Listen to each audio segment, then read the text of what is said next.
Guys, so, ito na yung ano natin guys, kalabasa, and okra, sibuyas, bawang, tanglad, at yung kabalyas guys, buntot lang. Pipirituin muna natin yan guys, bago ilawak natin sa kalabasa. Yan guys, oh. Guys, dito na tayo guys. Yes! Ang halawak natin yung guys sa, ano, sa kalabasa.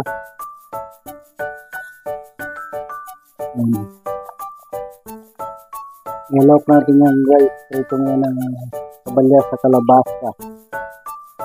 Guys, luto na siya guys. Ang ating prito. Ang unang salang guys. Ngayon natin guys.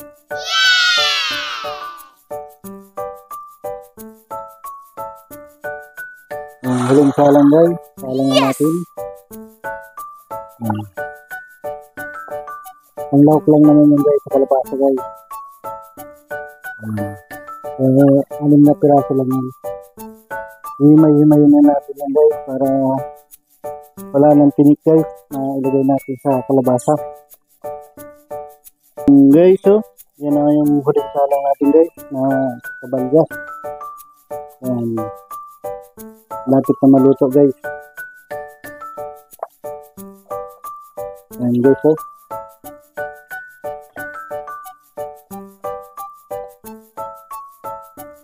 hanguin na natin guys para mahimay na natin yan guys para paglawak natin sa gulay na kalabasa guys. Guys, lagay na natin yung sibuyas, bawang guys, oh. Tapos yung lemongrass guys. Yan, pakuluin muna natin yan guys. Guys, oh, lagay na natin yung kalabasa sa okra guys.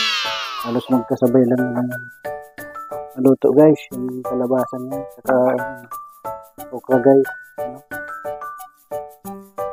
Guys, parang ano yan guys, pakpit. Inataan natin na yung okra, yung kalabasa. Guys, so yun ang ating ano, gulay na kalabasa. Hindi ko na hinimay guys yung ano, yung isda, pangit tingnan yan para may pang thumbnail. Nakaisang himay pala ako guys, tinigil ko. Ito, himay ko na sana. Kailan tama ang buo para may pang ibabaw ako sa aking ano, thumbnail. Guys, so, lagyan natin ng magic. At ilagay na natin yung purong gata niya guys. Yummy!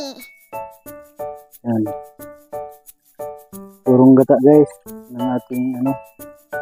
At pakuluin muna natin guys. Yung guys, so yung ating kalabasa guys, maluluto na. Lagyan na natin ng asin guys. Kunti lang kasi may asin naman guys yung ano, yung ating piniritong ano, kabalyas. Ano? Sarap guys kasi magata guys. Isang buong malaking nyug ang nilagay natin guys. Gasahan na natin guys.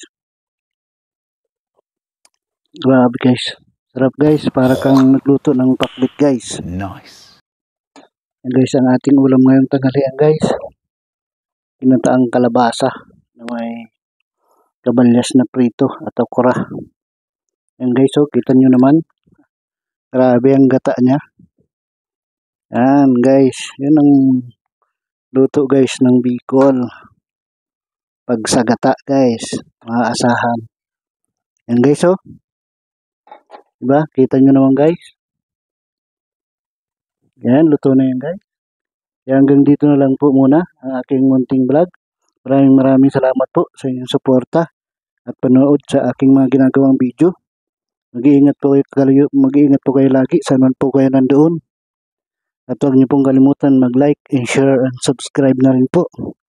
At pakipindot na rin po ang ating notification bell para po updated po kayo sa aking mga ginagawang video. Hanggang dito na lang po ang aking munting vlog. Bye-bye. Jesus love you po. Bye-bye.